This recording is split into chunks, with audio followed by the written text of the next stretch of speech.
Assalamualaikum warahmatullahi wabarakatuh. Halo, selamat pagi semuanya. Masih semangat belajar ya? Masih ingat dengan Kak Ica?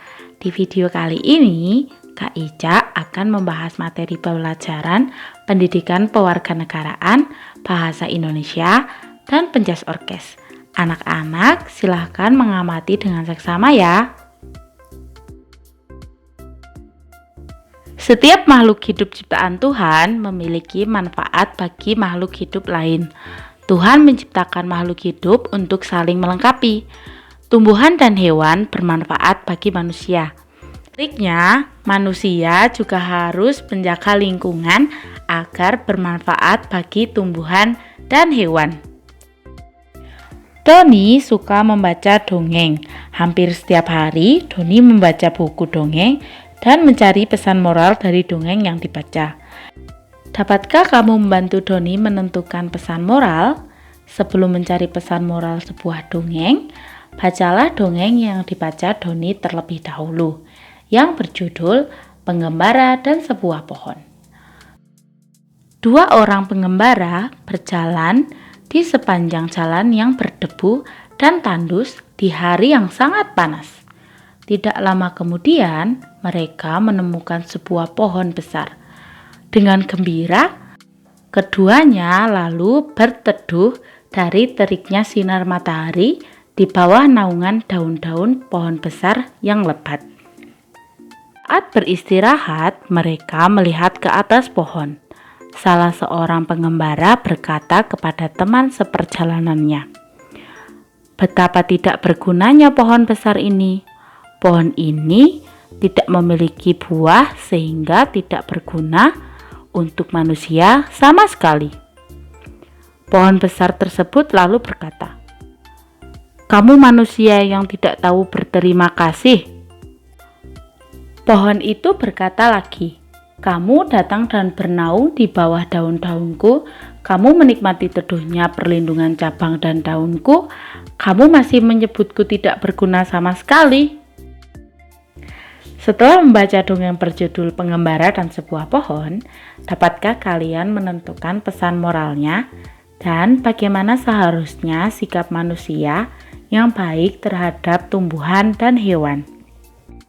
Tuliskan jawabanmu di buku tugas, kemudian kalian foto dan dikirim melalui WhatsApp.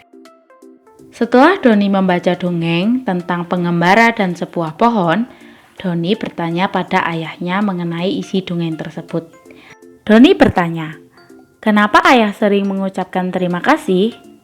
Ayah Doni menjawab, "Berterima kasih itu termasuk orang yang selalu bersyukur."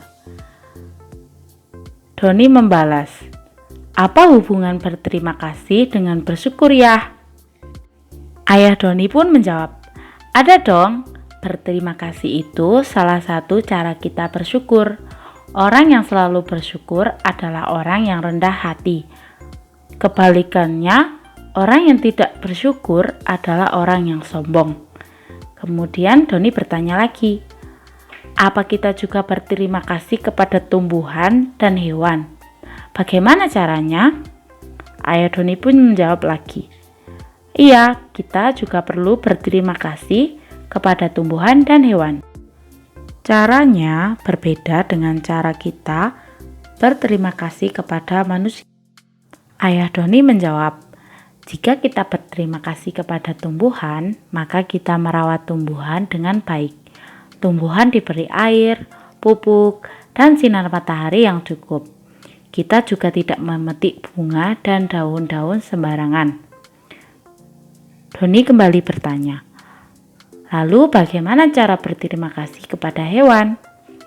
Ayah Doni pun menjawab, "Cara berterima kasih kepada hewan yaitu dengan cara menyayangi hewan. Kita memberi makan atau minum hewan-hewan. Kita tidak menyiksa hewan. Orang yang pandai bersyukur akan disukai teman-teman.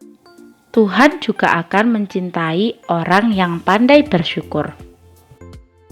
Setelah membaca dialog percakapan antara Doni dan ayahnya, jawablah pertanyaan di bawah ini. Yang pertama, untuk apa kita berterima kasih?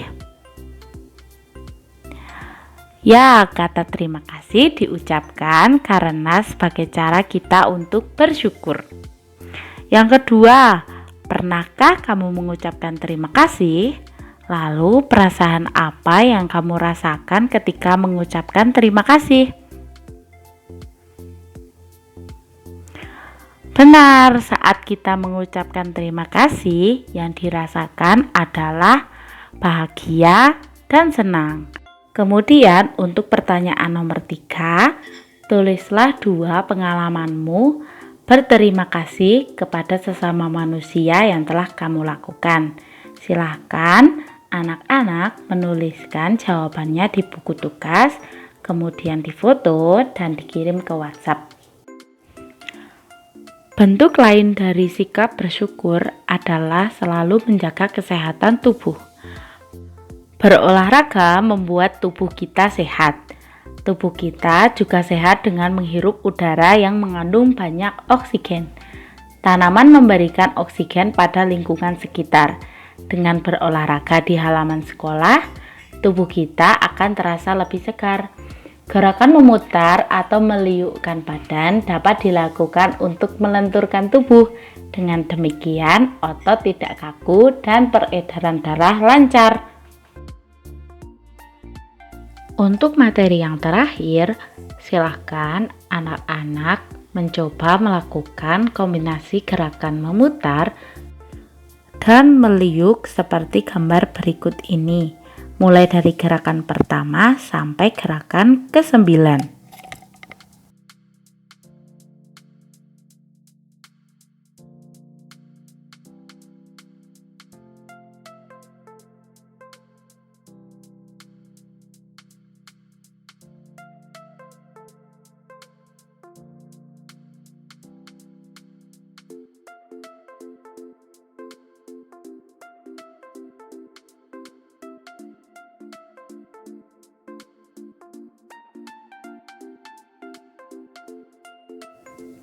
Baik, tugas-tugas yang harus kalian kerjakan adalah yang pertama, menjawab 2 soal tentang dongeng berjudul Pengembara dan Sebuah Pohon.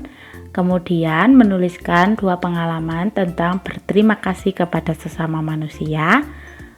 Lalu mengerjakan soal evaluasi untuk pembelajaran 1 dan 2. Untuk tugas yang terakhir, jangan lupa menjaga kesehatan dan membantu orang tua di rumah. Wassalamualaikum warahmatullahi wabarakatuh. Sampai jumpa lagi.